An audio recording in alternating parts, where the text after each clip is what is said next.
mes boss, j'espère que vous allez bien. Ça fait longtemps que j'ai pas fait de vidéo, mais là c'est les JO bientôt à Paris. Et je me disais qu'en tant qu'entrepreneur, en tant que businessman et woman, vous allez avoir besoin de conseils pour pouvoir être rentable. Essayez de tirer parti un petit peu de ce qui va se passer à Paris pendant les JO. Du coup, si tu veux te faire de l'argent cet été, t'es sur la bonne vidéo, je vais te donner toutes les idées business que tu pourras exploiter pour les JO. Est-ce que t'es prêt? C'est parti, on y va.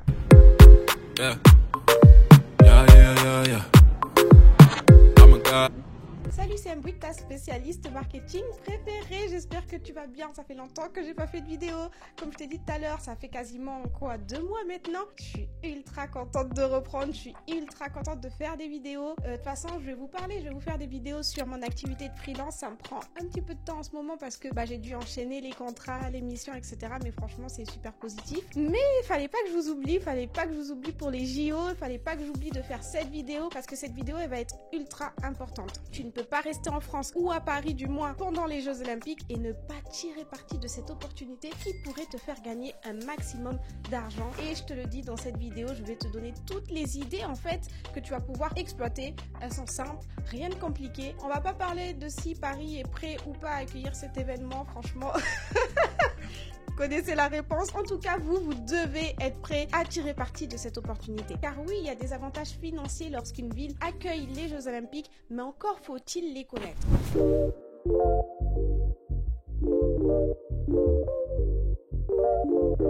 L'immobilier, c'est le nerf de la guerre. Je vous le dis, les Jeux Olympiques à Paris vont attirer un maximum de touristes. On le sait déjà, Paris, c'est une des villes qui attire le plus de touristes et ça dans le monde. Franchement, c'est une ville que les touristes adorent. Il y a tellement de monuments à Paris, que ce soit la Tour Eiffel, les musées, les Champs-Élysées, tous les lieux en fait dont on parle partout dans le monde et que tout le monde veut voir. Alors les JO à Paris, je vous laisse imaginer en temps normal déjà, à Paris c'est rempli de touristes. Pendant les JO, ça sera encore pire.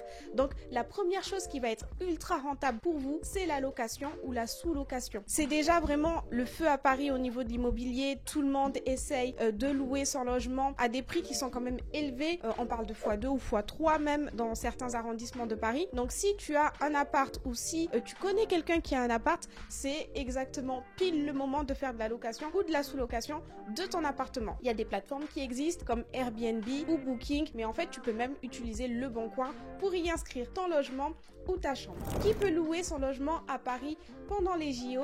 Toute personne qui possède un appartement ou une chambre en colocation peut louer son logement, on va dire 120 nuits maximum par an. Donc maintenant c'est très encadré par la loi parce qu'il y a eu énormément d'appart en Airbnb et du coup moins d'appart à la location classique on va dire. Donc l'État essaye d'encadrer un petit peu tout ça pour pas qu'il y ait un débordement d'Airbnb, mais on le sait pendant les JO il y aura tellement de touristes, il y aura tellement d'arrivées que finalement, je pense que tout le monde peut louer son appartement parce que la demande sera ultra élevée et c'est une courte période. C'est pas comme si on faisait toute l'année, là c'est vraiment la période des JO. Donc je pense que s'il y a un moment où on doit en profiter, c'est ce moment-là. Pour vous donner un ordre d'idée au niveau des prix, il y a des chambres déjà dans Paris qui se louent jusqu'à 1400, 1500 euros. C'est énorme, c'est incroyable. Pour vous dire, c'est pas les prix de Paris en temps habituel, mais de toute façon, même Hidalgo a augmenté le prix du pass Navigo juste pour les JO, pour que les gens puissent se déplacer plus cher. Donc je vois pas pourquoi les autres ne le feraient pas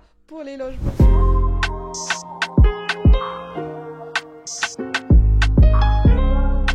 Une fois que le touriste aura son logement, il va chercher à pouvoir se déplacer dans la ville. Naturellement, vous allez pouvoir mettre en place des services de déplacement.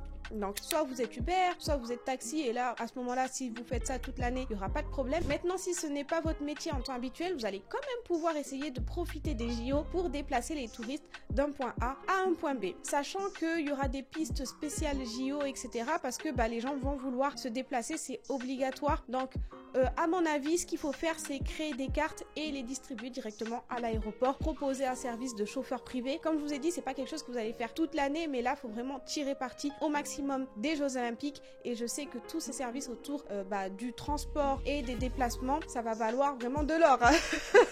Les gens vont vouloir aller au stade, rentrer dans leur hôtel, aller manger le soir, revenir. Donc il y aura énormément de déplacements. On le sait, la mairie invite d'ailleurs les Parisiens à rester chez eux ou à marcher.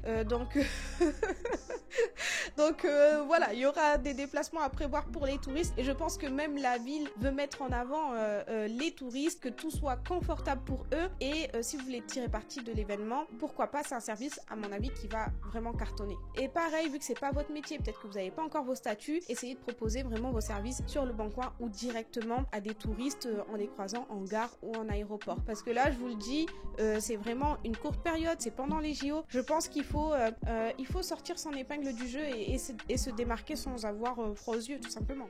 Après, on connaît aussi Blablacar.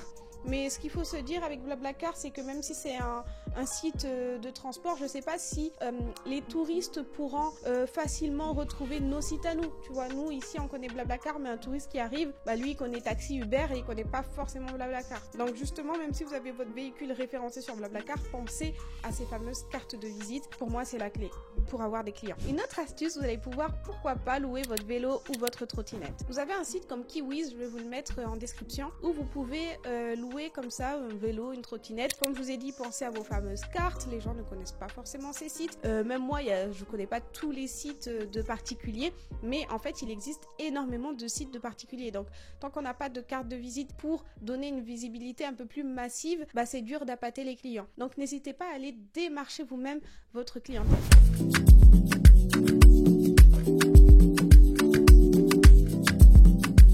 Vous savez, à Paris, la plupart des établissements pour dîner, à partir de 22h, ils commencent à recaler les gens parce que ils ferment, souvent les restaurants ferment à 23h. Donc à partir de 22h, 22h30, ils commencent à ralentir le rythme. Et à 23h, vous avez 60% de chances que le restaurateur vous dise non, on ferme bientôt, là la cuisine est fermée. Les cuisines ferment à 22h, 22h30 à Paris. Donc qu'est-ce qui se passe à partir de 23h? On a faim. On a même très faim et c'est dur de trouver de quoi se nourrir correctement à Paris le soir, voire la nuit. Sauf que lorsqu'on vient participer à une compétition sportive comme ça, ou en tant que touriste, ou même en tant que sportif, on a besoin d'avoir à manger à tout moment. Je pense que pour les sportifs, c'est pas un souci. Mais pour les touristes, il y a des pays, je vous dis les gars, ça ferme pas aussitôt. Enfin, franchement, à Paris, c'est quand même une grande ville. Le soir, à partir de 23h, c'est très compliqué de trouver un endroit où manger bien, quoi. Tu vois, un bon resto, un truc cool. Donc, ce que vous pouvez faire, c'est proposer un service de livraison de repas. On le sait, il y a déjà Deliveroo et Uber Eats qui existent, mais sur ces plateformes, c'est directement lié aux restaurateurs du coin. Donc la plupart du temps, si les restaurateurs ferment, sur ces plateformes, il y aura écrit fermé, ouvre demain à 10h par exemple. Vous, là où vous allez pouvoir vous démarquer, c'est que vous allez offrir de la livraison de repas pendant toute la soirée, voire toute la nuit si vous le pouvez. Si vous avez une moto, un vélo, que vous êtes véhiculé, ça sera le meilleur moment pour vous de mettre en place cette stratégie de cuisinier, de traiteur. Offrez vos services. Donc pour moi, ça c'est pareil, c'est des choses que vous allez pouvoir distribuer soit à l'aéroport, soit en gare, ou même, vous voyez, quand vous avez des hôtels en partenariat avec les JO, souvent les hôtels, je pense qu'ils vont vouloir se démarquer aussi, mettre le prix de leur chambre un petit peu plus cher et faire la promotion un petit peu des JO, machin, pour attirer des clients. Mettez aussi, demandez à mettre vos cartes de visite à l'entrée de l'hôtel. Comme ça, quand les clients arrivent, ils voient les cartes de visite, ils se disent « Ah, trop bien, ils livrent la nuit » et vous allez pouvoir comme ça vous faire des clients pendant les JO.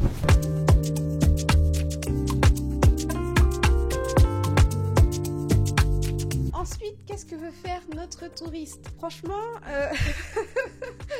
je vais le suivre à la trace, le touriste, et je vais vous dire tout ce qu'il va falloir faire pour gagner de l'argent avec le touriste. Ça, croyez-moi, vous allez être sûr que vous êtes sur la bonne vidéo parce que là, je vous dis tout.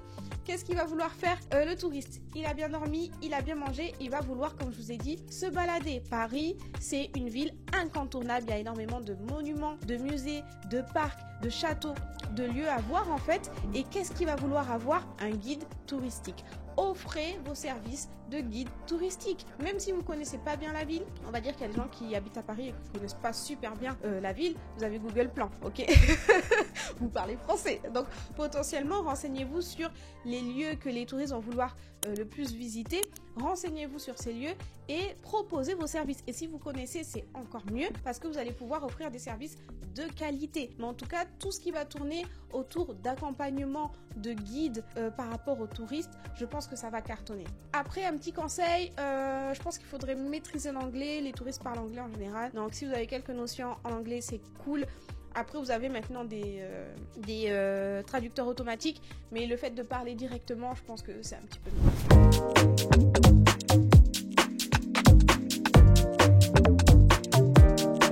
Ensuite, vous allez pouvoir faire de la vente directe. N'hésitez pas à vendre des drapeaux. Les drapeaux, ça marche ultra bien. Tout le monde a des drapeaux de son pays. On l'a vu dans des compétitions comme le mondial ou l'euro. Tout le monde a le drapeau de son pays. Bah, c'est pareil pour les JO, c'est aussi par pays. Les gens vont vouloir avoir des drapeaux de leur pays. Donc, vous pouvez vendre des drapeaux. Vous pouvez vendre des cartes de Paris. C'est quelque chose qui va, je pense, beaucoup se vendre.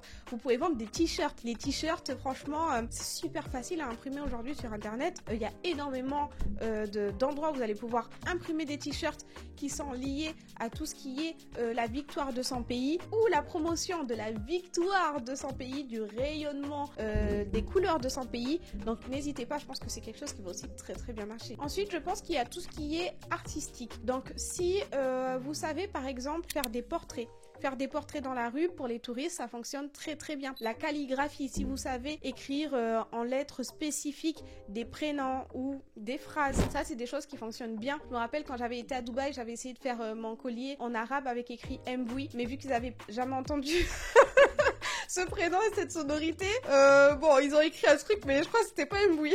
Je l'ai porté quand même, mais voilà. Si vous savez faire de la calligraphie, c'est des trucs que les touristes en adorent en fait. Tu vois, t'es en vacances, t'es chill, t'es tranquille. Donc voilà, t'as envie de le faire pour avoir ce petit souvenir du pays. Donc tous les artistes, je pense que c'est votre moment pour briller. Vous faites un petit stand dans la rue et vous proposez vos services. Faites bien attention à la maison, faites des petits exemples. Comme ça, vous allez pouvoir les afficher et attirer encore plus de monde. D'ailleurs, en description, je vais vous faire une liste de tout ce qui est artistique que vous allez pouvoir proposer directement dans la rue, parce que là c'est un petit peu long aussi. Et après, si je vois le truc un peu plus large, que vous voulez profiter des JO, n'hésitez pas à postuler sur les offres qui sont relatives aux Jeux Olympiques. Je sais qu'il y a beaucoup de travail dans l'accueil, dans la sécurité, dans le BTP, Pôle emploi, France Travail propose beaucoup de choses, et sur Internet, sur Indeed, vous allez trouver aussi beaucoup d'offres liées justement aux JO. Donc ça, c'est un petit peu plus officiel, c'est un petit peu plus, ça va être des CDD, je pense, ou de l'intérim, mais il y a énormément d'emplois liés à ce jour aux Jeux Olympiques. Donc c'est dans quasiment un peu plus d'un mois, ça va arriver très vite, c'est maintenant qu'il faut vous préparer. Et pour la prochaine fois, surtout abonnez-vous à la chaîne si vous n'êtes pas encore abonné, likez cette vidéo, commentez. La prochaine fois, je vais vous donner des techniques marketing que vous allez pouvoir appliquer à votre business. Si vous avez déjà un business et que vous voulez profiter un petit peu des JO, je vais vous donner des techniques marketing que vous allez pouvoir appliquer directement à votre activité pour essayer de tirer parti de cette cérémonie des Jeux Olympiques qui va se dérouler à Paris très très bientôt. J'espère que vous avez aimé cette vidéo. Si vous avez des questions, n'hésitez pas, vous me dites en commentaire. Je suis très contente. La chaîne elle évolue très très bien. Il y a beaucoup de gens qui s'abonnent. Vous êtes beaucoup à commenter, à aimer le contenu que je fais. Donc je vais continuer. Ça fait longtemps que j'ai pas sorti des vidéos, mais ça arrive. Il y a des périodes comme ça où quelquefois t'as plein de choses à faire en même temps. Mais ça veut pas dire que je fais pas de vidéos. Il y a plein de vidéos qui arrivent et ça, vous inquiétez pas. Je vous laisse avec une vidéo business. Cliquez dessus si ça vous intéresse et on se retrouve la prochaine fois pour une nouvelle vidéo.